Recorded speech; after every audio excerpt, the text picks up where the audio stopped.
এবার কাউয়া কাউয়া স্লোগানে ওবায়দুল কাদেরের বাড়িতে হামলা, ভাঙচুর ও আগুন লাগিয়ে দেয় বিক্ষুব্ধ ছাত্র জনতা।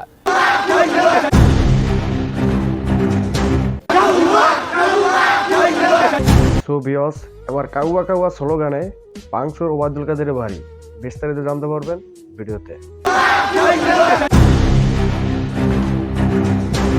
শেখ হাসিনার ভাষণের প্রতিবাদে রাতভর রাজধানীর ধানমন্ডি ৩২ নম্বরে ভাঙচুর অগ্নিসংযোগের পর এবার আওয়ামী লীগের সাবেক সাধারণ সম্পাদক, সাবেক সড়ক পরিবহন ও সেতুমন্ত্রী ওবায়দুল কাদেরের নোয়াখালীর কোম্পানীগঞ্জ উপজেলার বসুরহাট পৌরসভার গ্রামের বাড়িতে ভাঙচুর চালিয়েছে স্থানীয় ছাত্র জনতা। পরে ঘর বাড়িতে আগুন ধরিয়ে দেয় তারা। এ সময় সেখানে কাওয়া কাওয়া, কাওয়া কাদের সহ নানা স্লোগান দেওয়া হয়।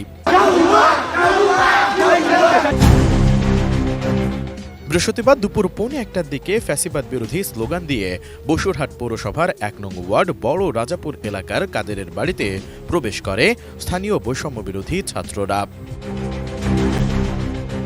স্থানীয়রা জানান, বসুরহাট পৌরসভার ১ নং ওয়ার্ডে ওবায়দুল কাদেরের গ্রামের বাড়ি হলেও তিনি এ বাড়িতে থাকতেন না। মূলত এ বাড়িতে তার ছোট ভাই বসুরহাট পৌরসভার সাবেক মেয়র ও উপজেলা আওয়ামী লীগের সভাপতি আব্দুল কাদের মির্জা, তার আরেক ভাই উপজেলা আওয়ামী লীগের সদস্য শাহাদাত হোসেন ও মাস্টার ফজলুল কাদের মিন্টু খান থাকতেন।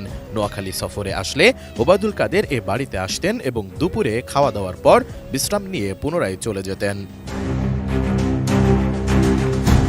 বিক্ষুব্ধ ছাত্র জনতার অভিযোগ, গত জুলাই আগস্টের আন্দোলনে ছাত্র জনতার ওপর যে হামলা ও নিপীড়ন চলেছিল তার মাস্টারমাইন্ড ছিলেন ওবায়দুল কাদের। তার নির্দেশে নিরপরাধ ছাত্রদের হত্যা করা হয়েছে, তার নির্দেশেই চলছিল ছাত্রদের ওপর নির্যাতন।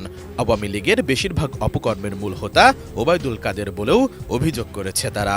এছাড়া তিনি এখনও পলাতক, পালিয়ে থেকেও তার দলের নেতাকর্মীদেরকে উস্কে দিচ্ছেন এবং দেশবিরোধী ষড়যন্ত্র করছেন বলেও অভিযোগ করেছে ছাত্র জনতা।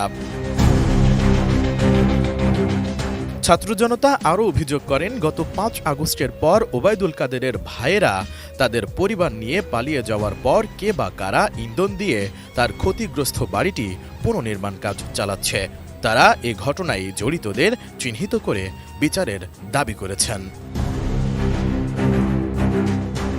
আন্দোলনকারীরা বলেন, সব উস্কানিমূলক বক্তব্যের জন্য দায়ী আওয়ামী লীগের সাধারণ সম্পাদক ওবায়দুল কাদের।